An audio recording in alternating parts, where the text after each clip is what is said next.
Olá, bem-vindos de volta à Central das Escrituras. Eu sou Lynn Hilton Wilson. E eu sou Jack Welch. E hoje estamos começando o livro de Éter. Esse interessante registro dos Jareditas, essa história muito concisa. Temos cerca de 2000 anos, mais ou menos, desse povo que veio da região da Mesopotâmia na época da Torre de Babel. E os capítulos 1 e 2 começam com o profeta final, a genealogia de Éter. E ele realmente tem sangue azul, e muitos profetas não são, mas ele é um descendente direto de Jared. E então ele muda a história e começamos com Jared e seu irmão. Vivendo na Torre de Babel, querendo que sua língua fosse mantida pura, e eles constroem os barcos. E então, nos capítulos 4 e 5, Moroni descreve um pouco sobre o futuro e o processo de tradução. É interessante ver como Moroni insere mensagens 6 vezes no livro de Éter.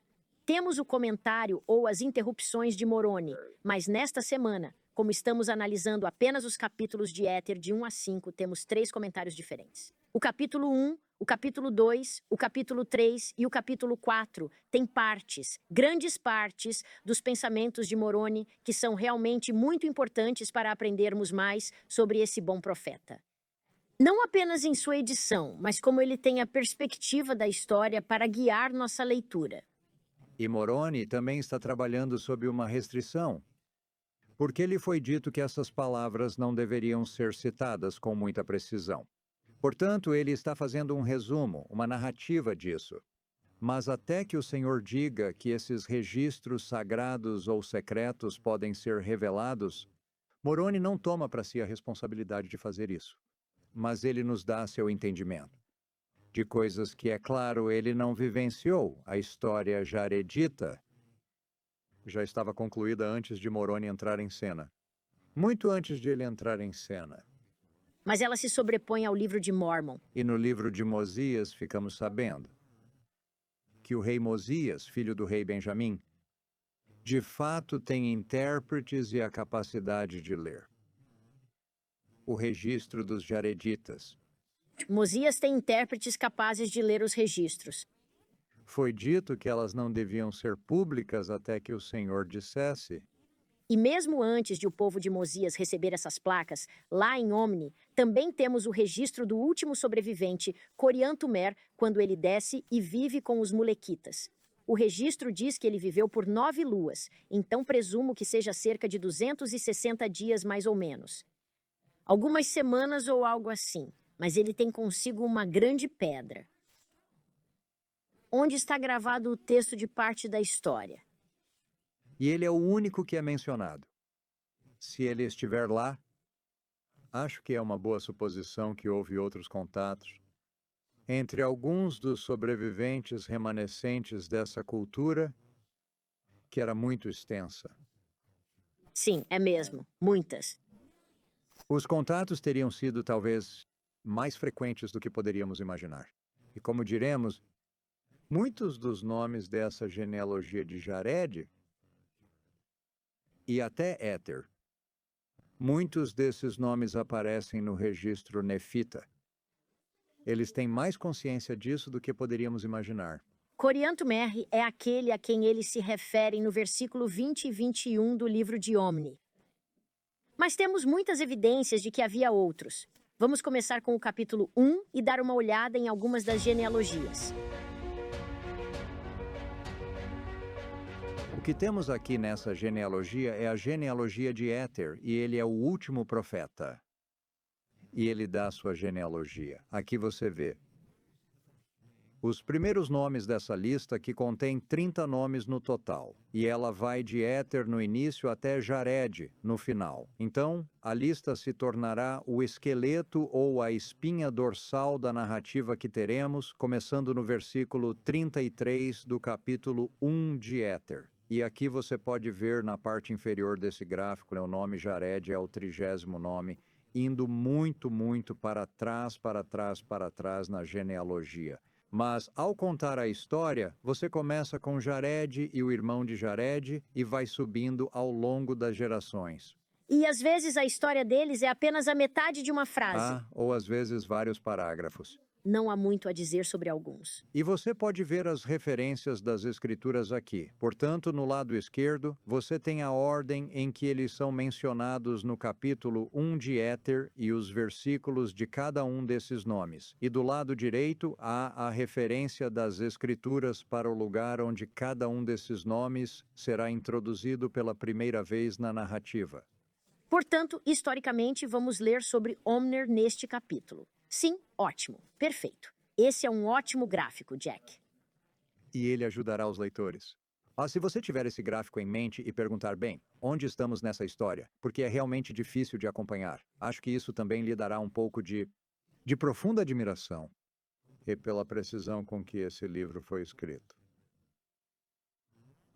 Moroni, toda vez que o nome dessa lista aparece pela primeira vez, é exatamente na ordem oposta. E tentar imaginar onde estou na lista. Mesmo para Moroni, deve ter sido difícil. Agora, imagino que ele tinha algum tipo de texto escrito. Não sei se ele tinha a tradução do rei Mosias. Em um determinado momento, ele diz que está escrevendo algo de sua memória. Portanto, ele talvez soubesse de algumas coisas, mas acho que, mesmo que ele só conheça isso tradicionalmente, ele escreveu essa genealogia. Seu pai diz: vou dar ao meu filho apenas essas placas. O que é interessante, ele está se referindo ao seu livro editado de Mormon, mas ele pode ter tido as 24 placas de Deus ou pode ter tido a tradução de Mosias. Ele não tem uma sala inteira cheia de placas. Agora, porém, coloque-se na posição de Joseph Smith. E vamos apenas, você sabe, para argumentar, suponhamos que Joseph Smith esteja apenas inventando isso enquanto dita, ou está contando uma história. Você pode me dar uma lista de 30 nomes estranhos, conforme você os dita para seu escrevente, e depois continue. E nos próximos 4 dias de ditado, que é provavelmente o tempo que levou para ditar o livro de Éter, você pode mencionar cada um dos nomes dessa lista exatamente na ordem oposta? Não sei se conseguiria fazer isso com um pedaço de papel, Jack. Eu leria errado. Realmente é. E você sabe, sabemos que esse livro é um milagre. Moroni diz que ele surgirá quando disserem que os milagres cessaram. E neste ponto, Moroni nos dá um milagre bem aqui, diante de nossos olhos. Por que ele nos deu essa lista? Ele não precisa fazer isso. Ele poderia simplesmente começar falando desse homem. Desse Jared. Genealogia deve ter sido importante para ele também. Estou fascinada, porém, com o tipo de nomes, Jack, porque você e eu conversamos sobre a possibilidade de esse povo jaredita ter sido apresentado na cultura nefita de outras maneiras. Nem todo mundo aparece na última batalha. E você reconhece que alguns desses nomes jareditas são consistentes com alguns dos nomes no livro de Mormon. Alguns deles saltam aos olhos. Éter era filho de um homem chamado Coriantor. Ele é o número 2 da lista. E temos mais abaixo um Coriantum. Isso se parece muito com Corianton. E temos Kiskumen, um dos precursores dos ladrões de Gadianton. E aqui temos um Kis. Portanto, vejo essas raízes consistentes. Para mim, faz sentido que uma enorme população tenha se espalhado tanto que tenha perdido sua identidade com o grupo que estava guerreando em Cumorah. Esse é um ótimo argumento. E você sabe, há 4 ou 5 outros nomes como esse que poderíamos mencionar. Há um Moron. M-O-R-O-N, e você coloca um I no final e tem Moroni. Tem sim. E há um Arão. Tivemos um dos filhos de Mosias. Temos um Morianton. E haverá também uma cidade, com um nome parecido com esse no norte, que fica perto de onde essas pessoas teriam vivido. Outra coisa que pode ser mencionada neste momento. Não quero gastar muito tempo entrando no livro em si, mas há registros que foram encontrados na Mesopotâmia, o atual Iraque. Torre de Babel, de onde estamos falando, de onde eles saem. Nesses muitos registros cuneiformes escritos principalmente em tábuas de argila, e alguns deles não apenas pequenas letras, mas registros de argila monumentais muito grandes, ou monumentos. Há o que eles chamam de listas de reis sumérios. E você pode pesquisar isso, basta procurar por listas de reis sumérios e obterá um artigo muito bom na Wikipédia que o atualiza sobre essas longas listas. Elas têm gerações de dezenas de nomes. Era muito importante para um rei. Na Babilônia, poder rastrear sua herança real até a época de Gilgamesh e o dilúvio. E mesmo antes disso, há um aspecto pré-Gilgamesh nessas genealogias. Na Mesopotâmia, Nem todas as genealogias ou listas de reis são idênticas. Elas se sobrepõem em algumas. E não sabemos por que elas podem ser diferentes, mas esses reis tiveram muitos filhos, e talvez houvesse nomes diferentes que tenham sido, excluídos ou incluídos. mas eles foram traduzidos. Os primeiros esforços para traduzir tábuas cuneiformes surgiram nos anos 1870. Depois da publicação do Livro de Mórmon.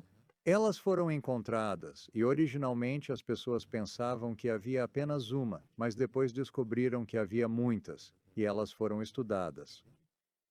E as pessoas são muito úteis na reconstrução da história porque nos dizem coisas sobre o que cada uma das pessoas dessas gerações fez. Então, o que você está dizendo é que esse livro de Éter não se encaixa no texto de Nefe de 600 a.C., mas ele tem um alvo. Com pontos de fatos históricos conhecidos de Samaria nesse período. Sem dúvida. Isso é fantástico. Apenas citando esse resumo, a lista de reis sumérios oferece aos estudiosos uma janela para a forma como os antigos reis e escribas babilônicos viam sua própria história. Bem, isso é o que encontramos no livro de Éter. Como Éter, que era um dos guardiões de registros e escribas, como ele via sua própria história. E algumas coisas são incluídas. Há certas repetições de como a história é contada. Fico feliz que, ao escrever sua história, Moroni nos deu muitos detalhes sobre a travessia do oceano com um líder profeta. Isso se assemelha ao relato de Nefe e Leí em nosso livro. Esse resumo acadêmico continua dizendo que ter essa lista de reis nos ajuda a entender como eles percebiam o conceito de realeza, como ele era transmitido de uma pessoa para outra.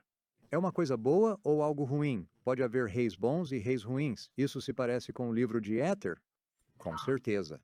E aprendemos também como essas listas de reis poderiam ser usadas para promover os objetivos das pessoas que as guardaram e, finalmente, as registraram e transmitiram. E é exatamente isso que temos aqui com Éter também. Ele tem um objetivo, talvez alguns deles. Ele quer informar a nós que sua civilização foi uma grande civilização. Ele quer que saibamos de onde eles vieram, o que fizeram, os erros que cometeram e as coisas que realizaram. E ele está claramente usando essa lista de reis. E quer que saibamos que havia profetas enviados para ensinar, orientar e dirigir. E essa é uma diferença interessante. Porque, novamente, este resumo da Wikipédia diz que foi observado que a lista de reis sumérios é única entre as composições sumérias, pois não há intervenção divina no processo de mudança dinástica. Portanto, outros registros falam sobre como grandes reis foram instalados pela bênção de uma divindade. Mas na lista trata-se apenas de uma lista direta, e isso é um pouco incomum. Mas temos, é claro, não apenas a lista, mas esse aspecto da intervenção divina, que Éter não está inventando ou registrando. Isso era da antiga Babilônia, mas não nas listas de reis. E é exatamente isso que temos aqui. Temos essa genealogia, temos a lista, sem nenhuma interpretação, e depois temos a lista, com a história contada na ordem oposta, e que contém todas essas informações. Por fim, mais uma observação. O estilo e o conteúdo da lista de reis sumérios certamente influenciaram composições posteriores, como a Maldição de Akkad, a Lamentação sobre Suméria e Akkad, e listas de reis posteriores, como as listas de reis assírios. e de certa forma isso também se tornará um padrão. Entre os nefitas que sabem um pouco sobre isso, e se parar e pensar a respeito. A forma como Mormon nos deu o registro é, em grande parte, uma lista de reis, e é uma genealogia, pois começamos com Leí e Nefe, e vamos até o final. E Mormon diz que sou descendente de Nefe. Também está escrito nesse tipo de modo de escritos históricos. A Wikipédia também me disse que um dos primeiros reis dessa lista se chamava Quis. Ah, e o nome samaritano também é Quis. O primeiro nome, portanto, Jared, Sim, dessa sociedade, o depois do primeiro. início, chamava-se Quis. E Quis é o 15º nome. Entre os 30, exatamente no meio Samaritano, dessa sim. lista. Portanto, temos alguns detalhes interessantes. Obviamente, há muito mais aqui. Envolvo-nos como estudiosos para analisar a fundo. Mas, felizmente, podemos deixar todos esses nomes de lado e passar para o assunto do texto com a Grande Torre. Fiquei fascinada ao ver que o texto, na verdade, começou com Adão. No versículo 3, ele diz que houve um relato da criação do mundo e de Adão até chegar à torre. Então, ele dá essa única frase. E a maior parte do nosso tempo ocorre na Torre de Babel, depois da Arca de Noé. E, como já mencionei, as listas de reis sumérios também apresentam uma história pré-diluviana que remonta ao início. Portanto, o que estamos obtendo aqui é, e o que seria de se esperar, de uma sociedade antiga que nos conta sua história de origem. E afirmando que eles vêm da mesma área. Isso nos conta um pouco sobre o irmão de Jared em particular. E você pode se perguntar se isso é um desvio. O irmão de Jared é uma espécie de tio-avô de Éter, mas ele não está na linhagem direta de Éter. Mas ele quer que saibamos mais sobre esse irmão de Jared.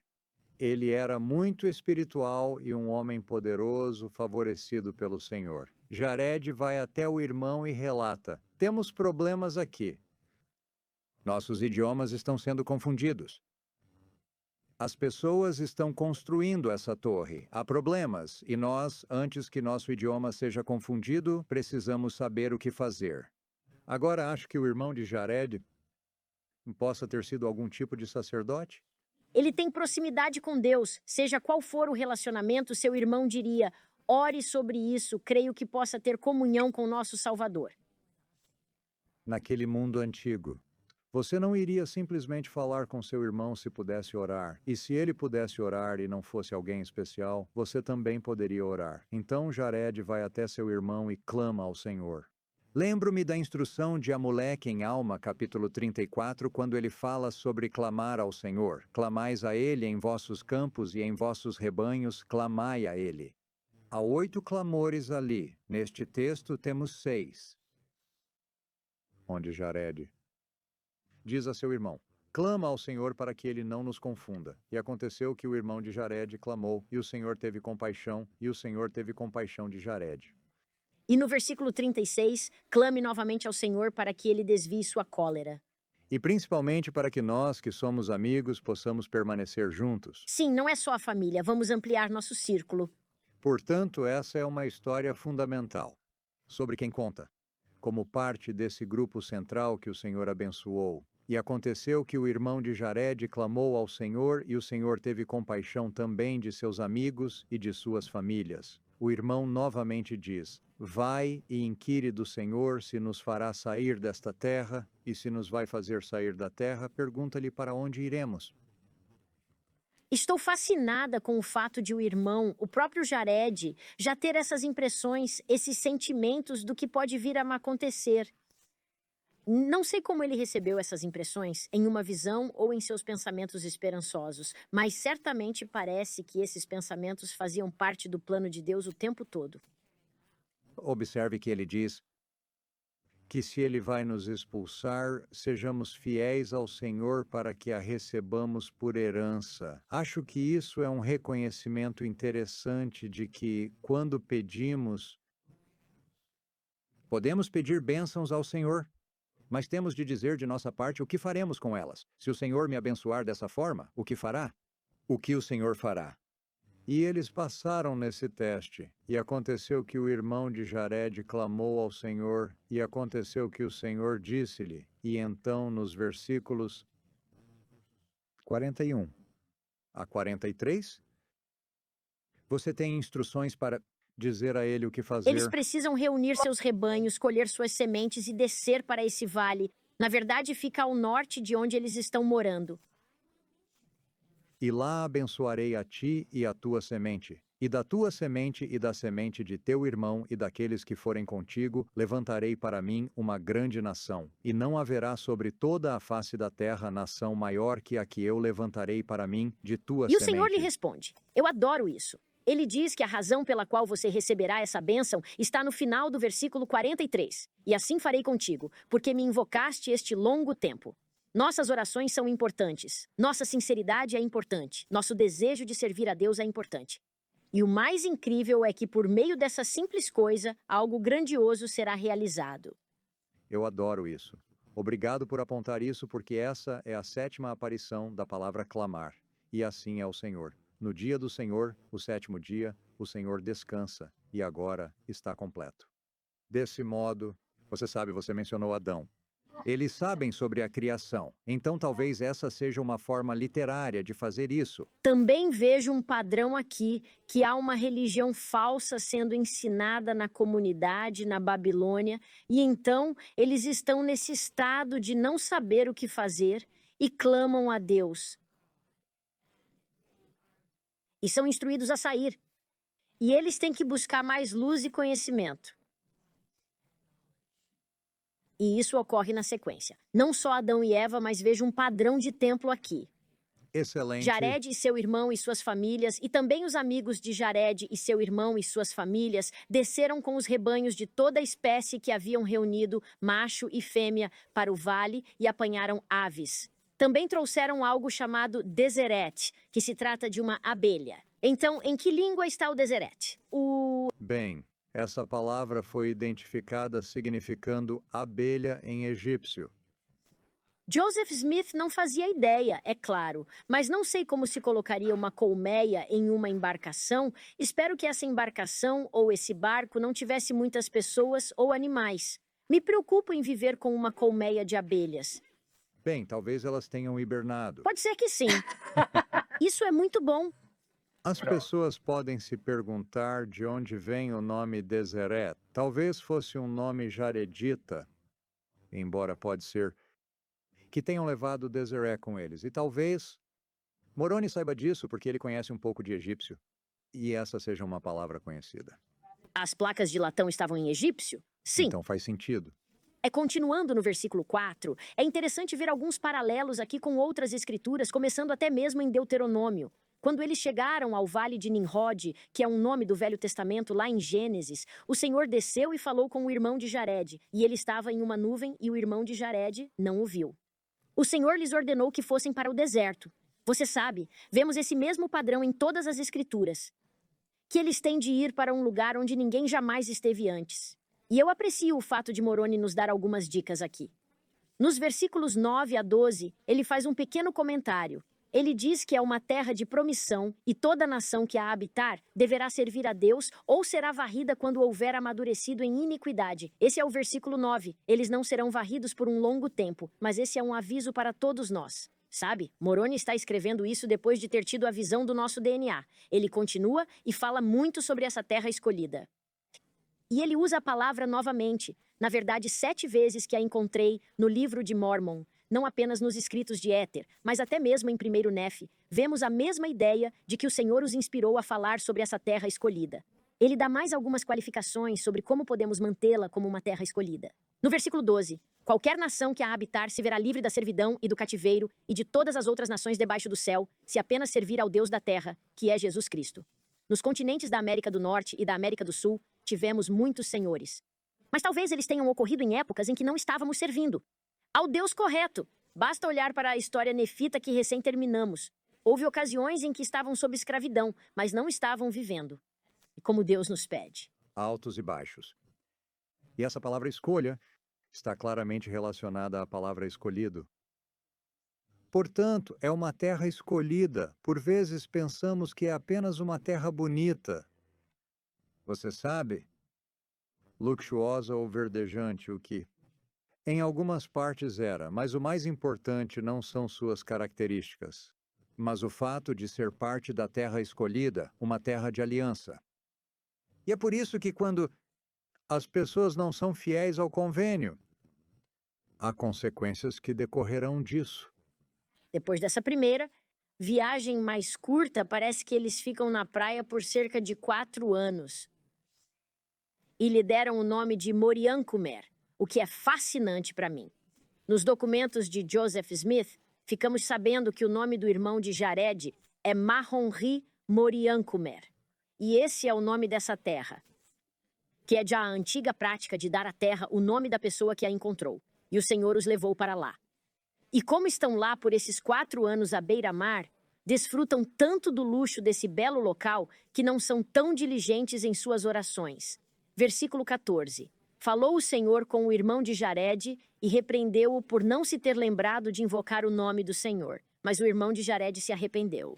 Sim, o que ele começou dizendo foi: bem, Jared não Não me acho que pediu. ele tenha culpado o irmão. Não sabemos, mas o princípio E certamente é. então, Precisamos invocar o nome do Senhor e não ficar apenas sentados aqui. Acho que o Senhor está dizendo: não fique muito confortável nesta as terra. zonas de parada. E você tem essa terra com seu nome. Bem, você vai sair daqui muito em breve. Então, Sim.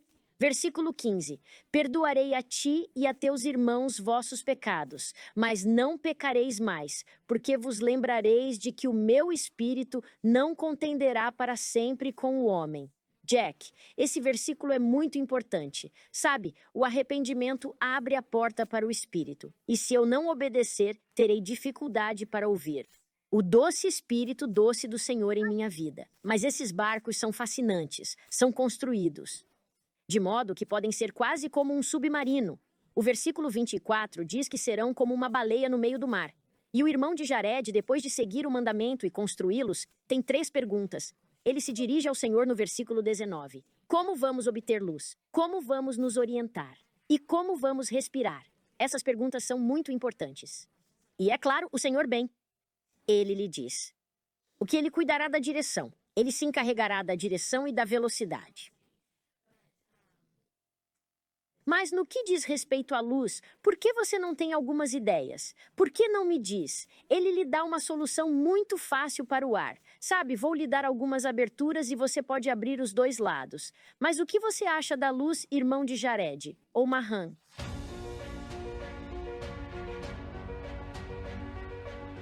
obviamente, ele aqui, ele tem uma ideia e sabe alguma coisa sobre certos tipos de pedras que são ou podem ser luminescentes. Assim, o irmão de Jared toma a iniciativa, sai e encontra determinado minério que pode ser fundido em algum tipo de pedra que ele então pedirá ao Senhor para que toque com seu dedo e as faça brilhar, para poderem enxergar dentro dos barcos. Caso contrário, viajariam na escuridão. São 16. São 16, 2 barcos em cada extremidade. Essa é a visão para o futuro.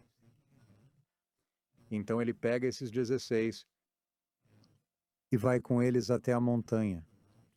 E eles nos dão o nome da montanha, Jack. O que eu acho interessante porque Shalem compartilhava as mesmas raízes. Como paz. Shalom, Shalem, sim, seria muito próximo.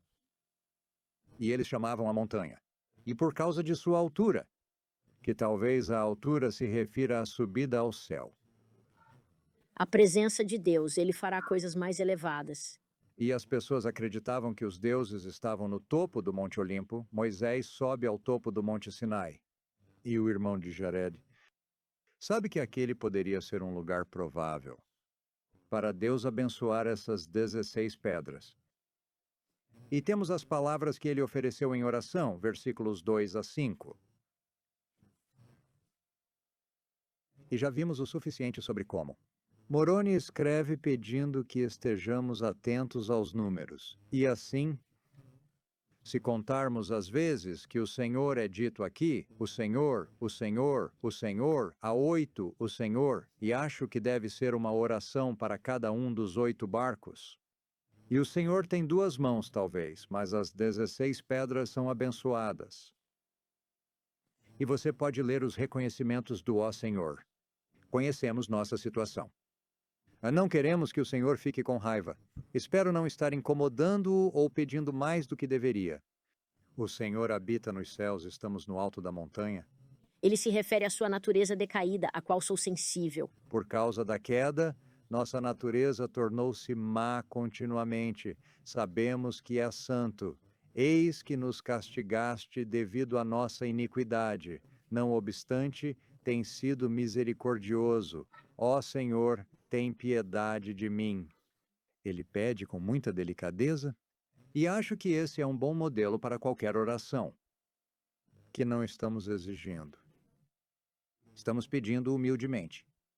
Estamos declarando nossa necessidade e reconhecendo que isso depende do Senhor. Tu tens todo o poder. Portanto, com teu dedo toca estas pedras, ó Senhor, e prepara-as para que brilhem na escuridão. Sabemos que és capaz de mostrar grande poder. Sentimos sua fé? Pois não apenas ele cresce em sua oração até o ponto culminante, mas sei que você pode fazer isso. Isso, é claro, levanta uma pequena questão interessante. Essa é uma tangente. Mas houve na história registros e referências a esses tipos de pedras brilhantes. E antes de as pessoas terem pilhas e lanternas, elas só podiam imaginar. Mas elas tinham algumas pedras físicas. Essas pedras que às vezes eram transparentes e às vezes brilhavam no escuro. Sabemos que isso pode acontecer naturalmente. E o que temos aqui? A esse respeito, são vários registros antigos que falam sobre essas pedras brilhantes. Temos um Noai atual, 240, que resumirá um artigo de 25 páginas sobre isso. Ele foi escrito por John Tvetnes. Sobre as pedras brilhantes na Guerra Antiga e Medieval. De particular interesse aqui é que alguns dos antigos registros judaicos dizem que Noé teve o mesmo problema. E o Talmud da Babilônia relata que o Senhor instruiu Noé que pegasse pedras preciosas e as colocasse em sua arca, para que iluminassem como o sol ao meio-dia. Então há uma conexão interessante aqui com essa referência obscura. O irmão de Jared, é claro, vê o dedo de Deus. E sua reação foi ficar assustado.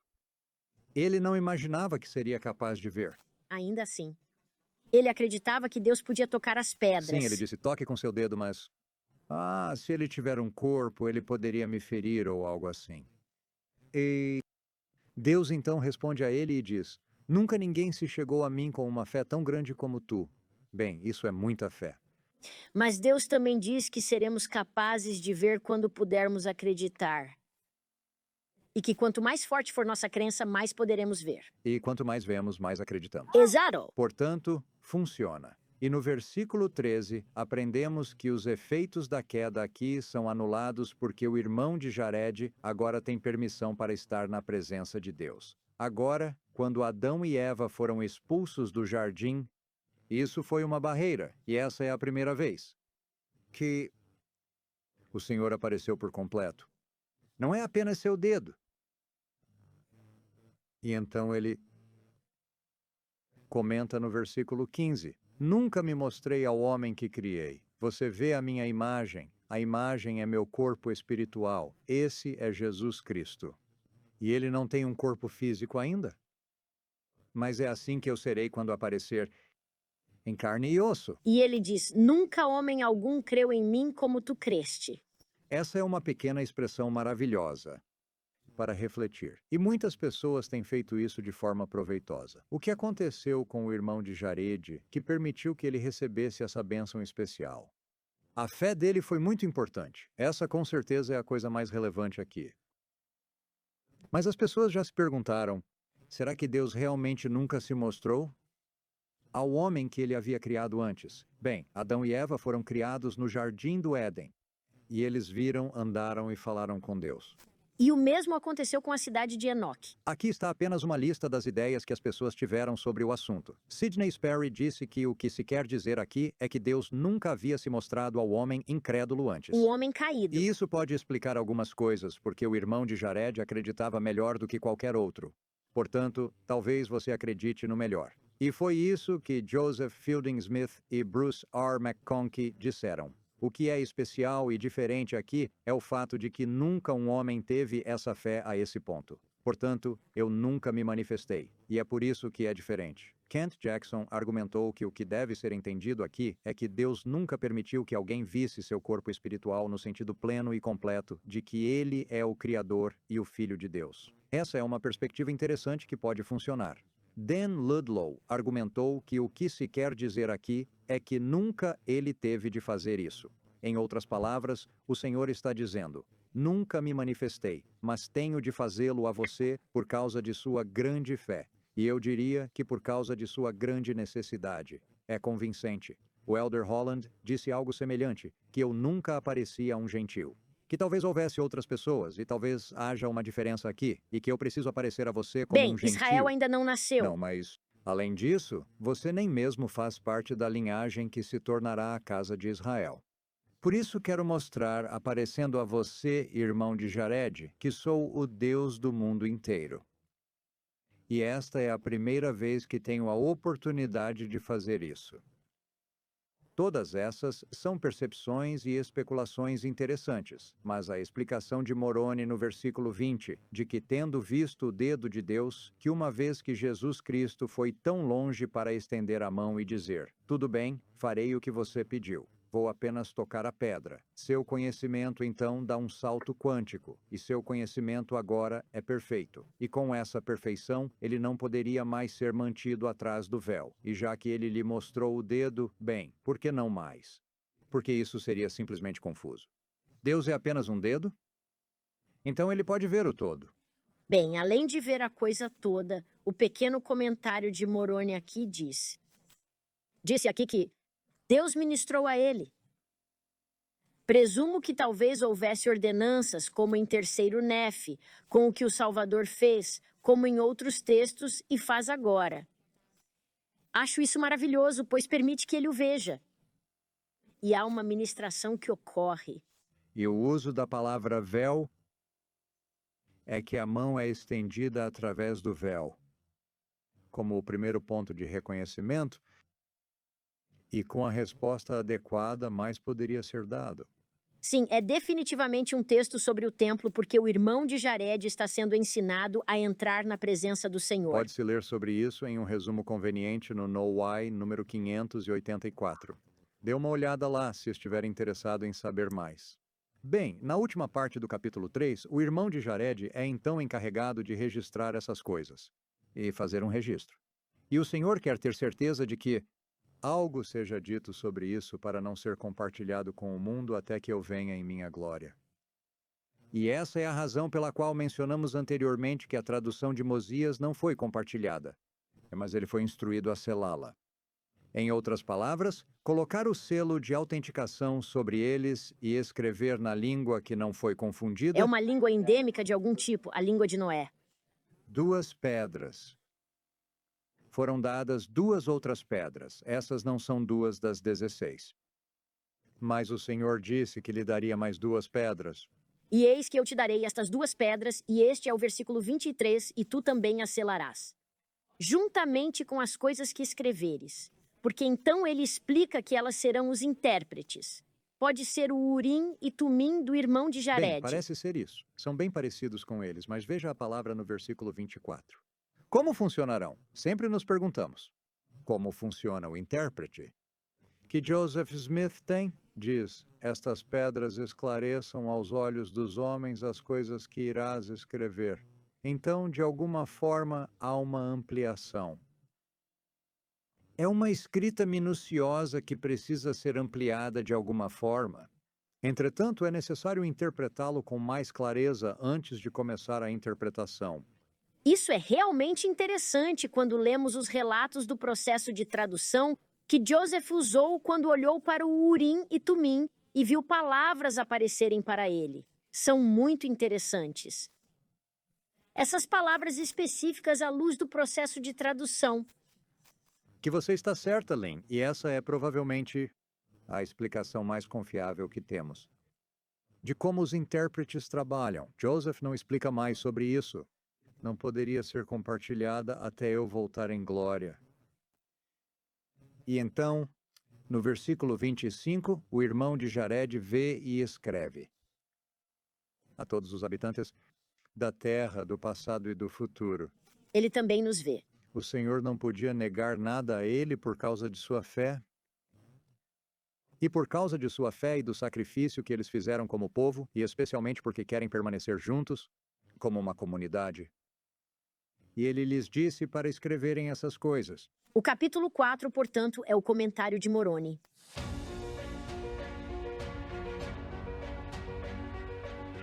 E estou emocionada com o fato de que no comentário temos alta cristologia, buscamos nosso Salvador.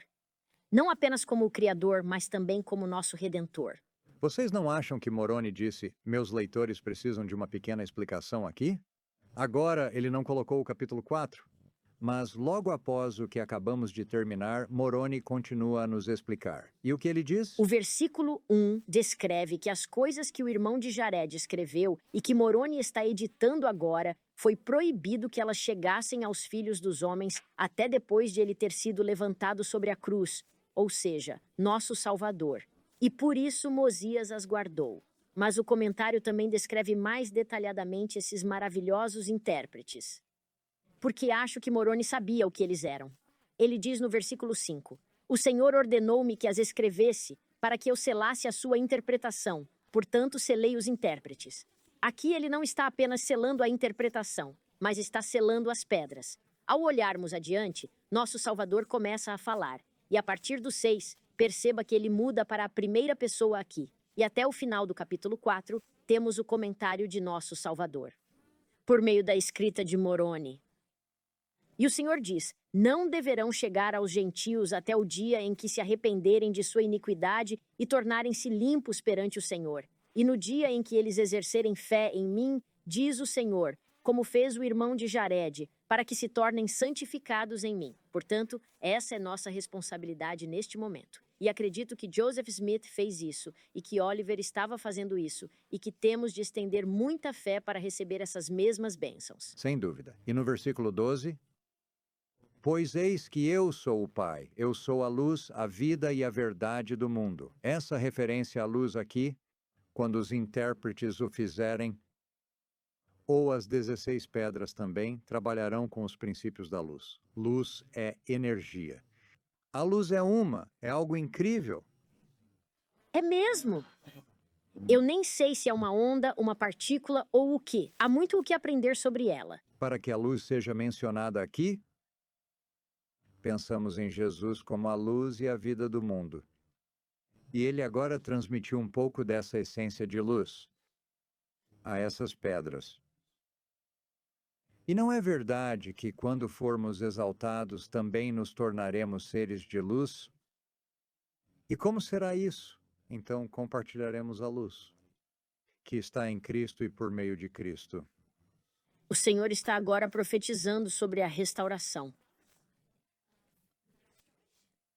E isso, não apenas a luz será dada na verdade restaurada, mas por meio desses intérpretes. E ele diz, e continuando entre os versículos 12 e 15, o Senhor diz, vinde a mim, ó gentios. Além disso, ele acrescenta um pouco mais tarde, ó casa de Israel, e ser-vos-á revelado que coisas grandiosas o Pai vos reservou desde a fundação do mundo, e que não chegaram a vós por causa da incredulidade.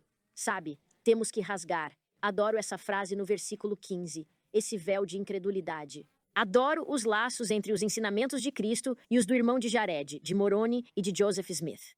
Sim, Joseph Smith.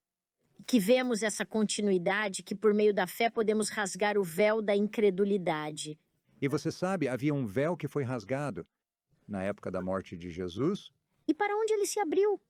O Santo dos Santos. A entrada para o lugar onde Deus habita. Sim. É isso mesmo, imagens poderosas, mas também acho que há algo a ser dito aqui sobre como podemos lidar com nossa incredulidade, porque às vezes podemos perder nossa fé, às vezes passamos por uma crise de fé, às vezes não temos a intenção, mas lemos as coisas erradas e recebemos as ideias erradas e o orgulho toma conta. E como podemos rasgar esse véu da incredulidade? Acho que ele está nos dizendo: vinde a mim. E no versículo 16 ele diz: e então as minhas revelações que fiz com que fossem escritas por meu servo João, acho que se refere ao livro do Apocalipse, serão manifestadas aos olhos de todo o povo. E Joseph Smith ensinou que entenderemos o livro do Apocalipse quando ele estiver sendo cumprido. E acho que estamos vendo isso em nossos dias. Ele também disse que John viu mais do que está no livro, Sim, ele disse: bem como o irmão de Jared. saberemos essas coisas 30 vezes, mais de 30 vezes, no livro de Mormon. O texto do livro de Mormon é chamado de essas coisas. Portanto, quando você vir isso, vá até lá. É quando você sabe que o tempo está próximo. Quando o livro de Mormon se concretizar, você saberá que a segunda vinda está E próxima. nesse breve quinto capítulo, temos uma conclusão da inserção de Moroni no texto. Ele diz no versículo 1: e agora eu, Moroni, escrevi as palavras que me foram ordenadas, segundo minha memória, e disse-te as coisas que selei. Ele provavelmente está dizendo que lembra do que o Senhor lhe disse. Não escreveu imediatamente, mas fez o melhor que podia para se lembrar. Mas quando estiver refletindo sobre Moroni, capítulo 5, talvez seja um bom momento para ver este gráfico, que está no Charting the Book of Mormon, ou disponível online, onde falamos sobre essas fontes que Moroni está usando para construir o livro de Éter. Isso o ajudará a entender quando Moroni está falando e quando está parafraseando ou resumindo o registro de Éter. As 24 placas de ouro que Mosias traduziu. Certo. Portanto, temos essas interjeições de Moroni. Já encontramos 4 delas, dependendo de como você conta o início e o fim. Portanto, temos essas inserções das explicações de Moroni. Na narrativa do registro dos Jareditas. O que eu achei realmente interessante é que, se você traçar uma linha no início ou antes do início de uma dessas inserções, e depois traçar uma linha no final da inserção, e depois voltar e ler como se Moroni não tivesse feito sua inserção, você verá que o texto invariavelmente é lido sem problemas. Quando você junta tudo de novo.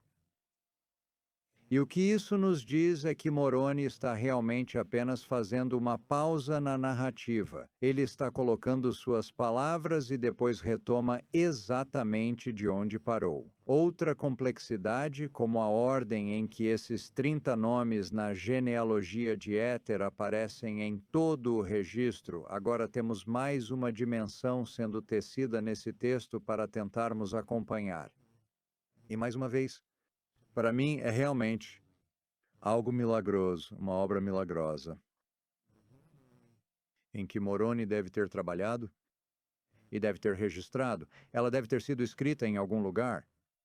Esse não é o tipo de coisa que se possa fazer de improviso. E o capítulo 5 também nos diz que haverá 3 testemunhas. Nos versículos 2 a 6, Moroni recebe permissão para mostrar as placas àqueles que ajudarão a levar adiante essa obra. E, de fato, haverá 3 que verão isso.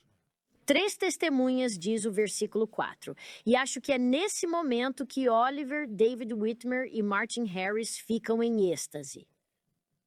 Porque há uma oportunidade de ver. Isso teria sido traduzido em Harmony, Pensilvânia, antes de irem para Fayette. Portanto, Joseph Smith teria sabido que Moroni tinha alguma permissão para mostrar-lhes. Não é Joseph Smith quem vai lhes mostrar. E, de fato, as placas serão mostradas às 3 testemunhas por um anjo. E presumimos que seja Moroni. E elas estão sendo mostradas porque tiveram um papel especial na ajuda para trazer as placas à luz. E elas também têm o papel de prestar testemunho. Devem prestar testemunho. Isso não é apenas para sua própria diversão pessoal. E mais do que isso, Diz que o Pai, o Filho e o Espírito Santo também darão testemunho disso. Moroni é informado bem cedo O texto fala que o Pai, o Filho e o Espírito Santo testemunharão disso, e veremos essa linguagem em Moroni 10:4. Onde a verdade se perguntar a Deus, o Pai eterno, em nome de Jesus Cristo, manifestará a verdade pelo poder do Espírito Santo. Os 3 membros da Trindade estão presentes nessa promessa de Moroni. Que as testemunhas obterão seu testemunho. Através destas 3 testemunhas, Moroni segue com seu selo de autoridade e diz: se não tenho autoridade para estas coisas, julgai vós, e compareceremos perante Deus no último dia. Um tema que Moroni já mencionou antes. Essa é uma espécie de assinatura sua. Veremos isso em seu caráter e estilo novamente. No capítulo 10 de Moroni e outros momentos isso ocorrerá. E ele assina com isso e meio que termina o prefácio de seu registro. E então na próxima lição, e na próxima semana começaremos, no capítulo 6 de Éter, e começaremos a ler a história desse incrível registro. Fico emocionada com o fato de, como um profeta de Deus que não tinha um povo que o ouvisse, ele nos dá testemunho, ele nos adverte, ele nos encoraja. E a sinceridade de suas linhas, e compareceremos perante Deus no último dia. E ele diz: saberão que eu tenho autoridade, portanto, ele nos viu. E nós o veremos. E estou muito ansiosa para agradecê-lo por seus anos e anos de sacrifício para produzir esse registro. Somos muito abençoados por termos essa obra de Deus. Ela é um testamento de Jesus Cristo, é um testemunho da verdade da Bíblia e um instrumento poderoso para nos ajudar a receber inspiração do Senhor e a combater o adversário. Cristo combateu Satanás citando as Escrituras e nós podemos fazer o mesmo. Espero que seu estudo das Escrituras seja repleto do Espírito de Deus nesta semana. Em nome de Jesus Cristo. Amém.